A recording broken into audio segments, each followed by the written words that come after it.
Hello and welcome back to EHS Amit YouTube channel. आज हम लोग बात करेंगे electrical arc flash and electrical shock protection study के ऊपर।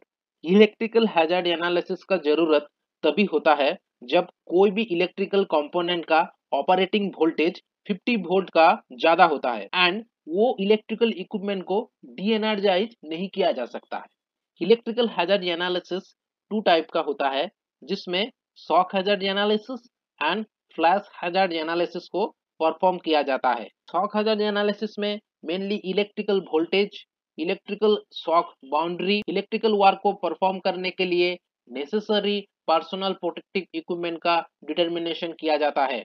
फ्लैश हैजार्ड एनालिसिस में मेनली आर्क फ्लैश का quantification, arc flash boundary and वो इलेक्ट्रिकल वार को परफॉर्म करने के लिए नेसेसरी पर्सनल प्रोटेक्टिव इक्विपमेंट को डिटर्मिनेशन किया जाता है। बोथ टाइप का वर्क को perform licence holder electrical engineer करता है।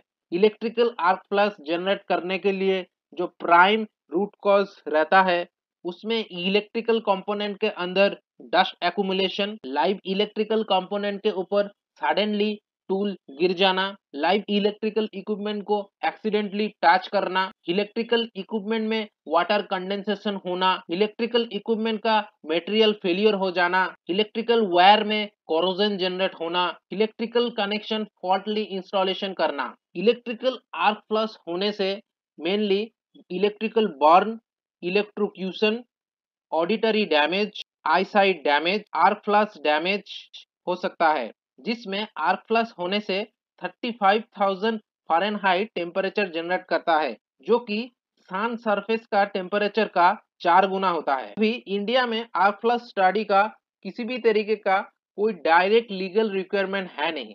वेरियस सेफ्टी स्टैंडर्ड रिक्वायरमेंट में ओसर्स 20 CFR में इलेक्ट्रिकल आर्क फ्लश स्टडी का रिक्वायरमेंट के ऊपर डिस्क्रिप्शन दिया गया है। सिमिलरली NFPA 70E में भी इलेक्ट्रिकल सेफ्टी वर्कप्लेस का स्टैंडर्डाइजेशन किया गया है एंड IEE स्टैंडर्ड में इलेक्ट्रिकल आर्क फ्लश हैजार्ड का कैलकुलेशन प्रोसीड्योर को डिस्क्राइब किया गया है।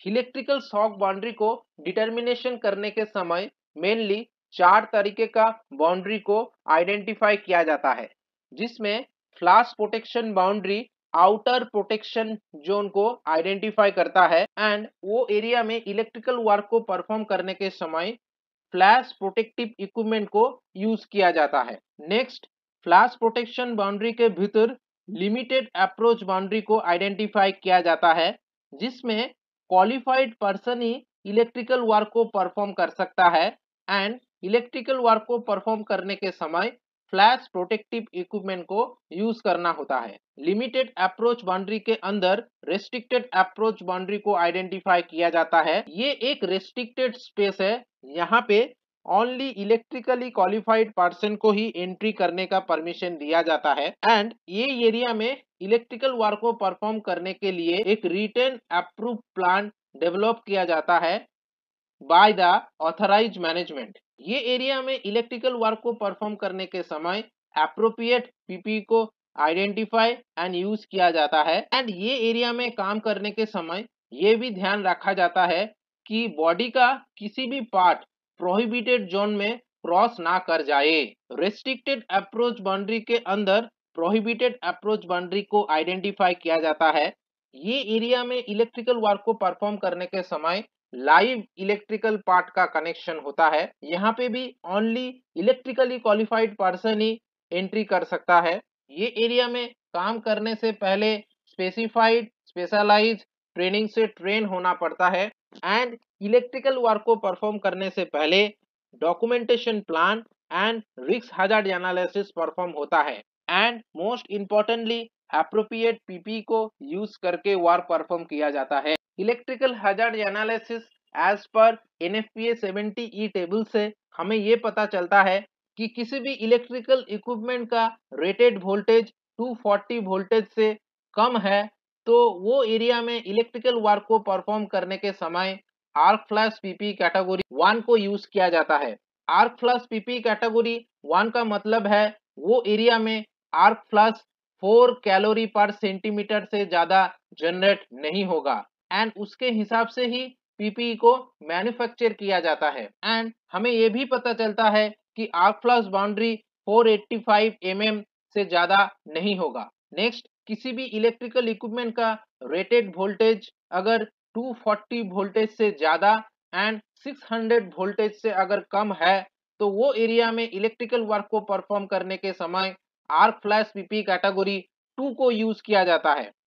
आर्क फ्लैश पीपी कैटेगरी 2 का मतलब है कि वो एरिया में मिनिमम आर्क रेटिंग 8 कैलोरी पर सेंटीमीटर स्क्वायर जनरेट होता है एंड उसके हिसाब से पीपी को मैन्युफैक्चर किया जाता है। एंड ये भी पता चलता है कि वो इलेक्ट्रिकल इक्विपमेंट का आर्क फ्लैश बाउंड्री 900 mm से ज्यादा नहीं होगा। नेक्स्ट, किसी भी इलेक्ट्रिकल इक्विपमेंट का रेटेड वोल्टेज अगर 600 वोल्टेज से ज्यादा है तो वो एरिया में इलेक्ट्रिकल वर्क को परफॉर्म करने के समय आर्क फ्लैश पीपी कैटेगरी 2 को यूज किया जाता है एंड वो इलेक्ट्रिकल इक्विपमेंट का आर्क फ्लैश बाउंड्री 1.5 मीटर से ज्यादा नहीं होगा। सिमिलरली हायर वोल्टेज का इलेक्ट्रिकल इक्विपमेंट में काम करने के समय पीपी कैटेगरी इंक्रीज होता है, लाइक पीपी कैटेगरी 3 जहां पे मिनिमम आर्क रेटिंग 25 कैलोरी पर centimetre square and PP category 4 जहां पे मिनिमम आर्क रेटिंग